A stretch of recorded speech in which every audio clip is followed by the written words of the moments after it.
That album went on to win the Grammy that year for Best Rock Instrumental Performance. We're proud to announce that on Friday evening, September 6, 2019, the first ever concert at Chase Center will be Metallica and the San Francisco Symphony.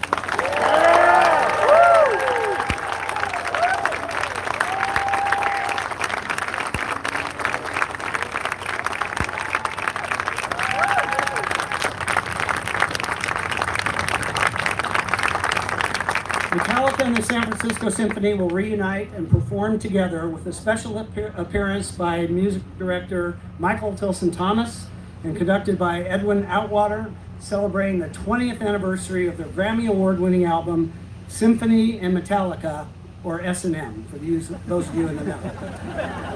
Metallica is one of the most influential and successful bands of all time, having sold over 125 million albums and played to millions of fans on every continent. For nearly 40 years, the band has had a special relationship with San Francisco. On March 7th, 1999, Metallica was inducted into the San Francisco Hall of Fame, and then Mayor Willie Brown proclaimed that day official Metallica Day. And the San Francisco Symphony is widely considered to be among the most artistically adventurous and innovative art institutions in the world. The recipient of 15 Grammy Awards, the San Francisco Symphony presents more than 220 concerts and presentations annually, and it's home of Davies Symphony Hall, around the Bay Area, and touring nationally and internationally. The San Francisco Symphony's music director, Michael Tilson Thomas, has led the orchestra to new heights for the past 24 years and is constantly pushing the boundaries of what a symphony orchestra can be in the 21st century. Now another surprise. With us here today, please welcome to the stage from Metallica, Lars Ulrich and James Hetfield, and from the San Francisco Symphony, music director Michael Tilson Thomas.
Past your bedtime? Oh, way past my bedtime. All right, we have a little question and answer period here with our performers for that first show. Once again, let's hear from Metallica and the San Francisco. My first question is to Lars. Now, Lars, I've got to ask you, what does it mean to play back in the Bay Area? and specifically here in San Francisco? Well, it's been obviously, having been based here for 37 years, 36 years, it's great to be back and celebrating this. The last couple of appearances we've done in the Greater Bay Area, we played at the ballpark down the street. I believe it's been named in the last couple of months, the Yes. Oracle Ballpark now. And so that was a couple, 2-3 years ago, and a year or two after that, we played over at the Fox Theater in Oakland for our good friends over here. And so what we love about playing at home in San Francisco, a couple years before that we played at Rasputin's record store in Berkeley, is every time play someplace different, and that every appearance has a different flavor.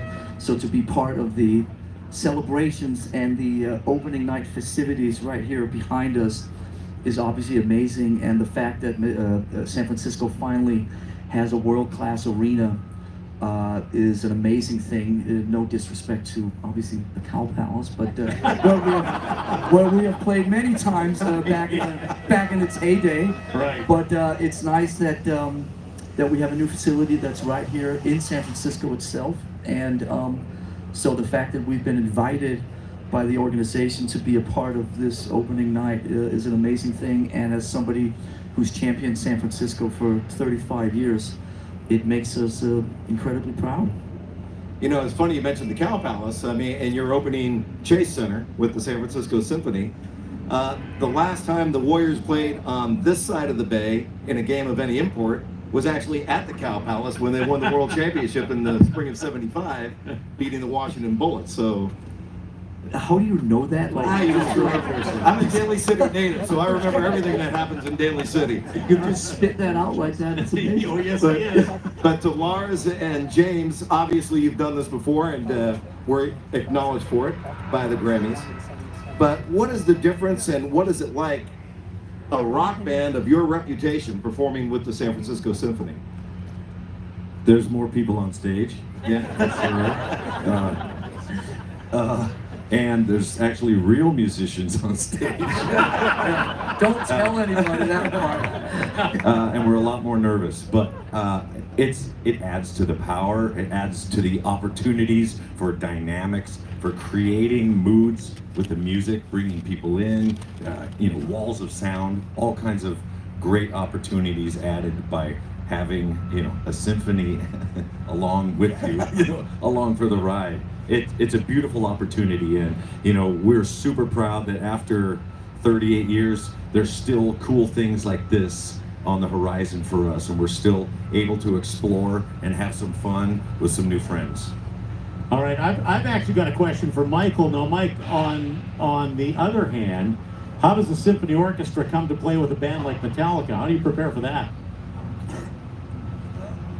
Oh, that was two questions. You said, how does it happen to happen? How do you come to play with? Well, a group wasn't like there? I think Metallica? Nat King Cole had a big hit in 1950, which, as I recall, went something like. Tanel, do you know the name? Mr. Trivia? Yeah, it went. I was wandering along, minding my business, went out of an orange-colored sky. Can anybody Shazam that? Wham! Bam! Alakazam! Wonderful you came by. I think it was something like that.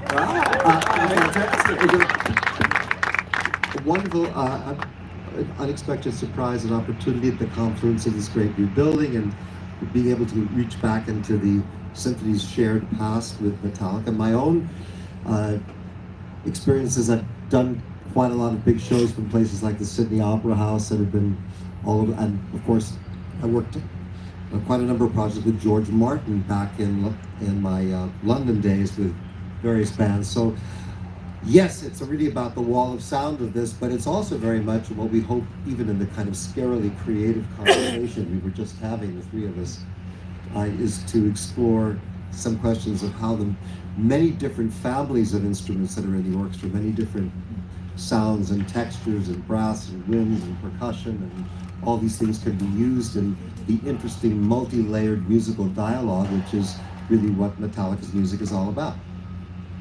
And you're gonna sing one of them, right? It's a duet. Voice. It's a duet. Okay. It's a duet. I'll send you the lyrics to Sandman. It'll I'm be ready. So as artists, for all three of you, and bringing up the Cow Palace again, artists have never had an opportunity to perform in San Francisco in a world-class arena such as this, in an arena the size of this, formerly just the Cow Palace, at whatever it is. So what does that mean for not only you, but for different artists to have that opportunity to perform in a facility such as Chase Center in a city like San Francisco? Any of you? Yeah, beautiful. Well, you know, we get to travel all over the world, and we've seen quite a few arenas, and it's always been a shame that there hasn't really been the place, you know, back where our headquarters is. So now there is, and we're super glad. Thanks for building it for us. I've actually got another question for Michael here. Mike, now that this is the second show at Metallica, are you going to get a few tattoos? Show him the one. How that do you we know he have. doesn't have any already? As I still have the vague hope of being buried in a Jewish cemetery, that probably won't happen. No, but that's a good question too, because when you think of the symphony, obviously the beautiful music created by the San Francisco Symphony, what does your rock collection look like at home, Michael? Yeah. Well, I've got a lot of selenite, wolfenite, quartz, fluorite. I was really into it when I was a teenager. I'll ask Lars and James, what does your symphonic collection look like? It's the full circle. S&M. I have S&M. So this will be the first S&M event at Chase Center. This will be Well, I The have, Symphony of Metallica. Yeah. You're talking about Symphony and Metallica. Yeah, absolutely. Okay. The S&M room is something else. You know, it's funny. That's where you Never warm mind, up. never mind. It's funny because on our lines of questioning here, I'm getting the wrap-up sign already. So, Oh, we're just getting started. I'd like to say that what happens to me is Joshua calls up and says there's a concert at the Symphony, come over. Michael is conducting this Mahler thing and this incredible piece, and I show up, and every time I was down a month ago, and every time it's an incredibly enriching experience. And to celebrate the final year of Michael's incredible residency here in San Francisco, the 25 years plus, with the kickoff that we're finally doing a creative project together, not just with the symphony and with the orchestra, but with Michael himself.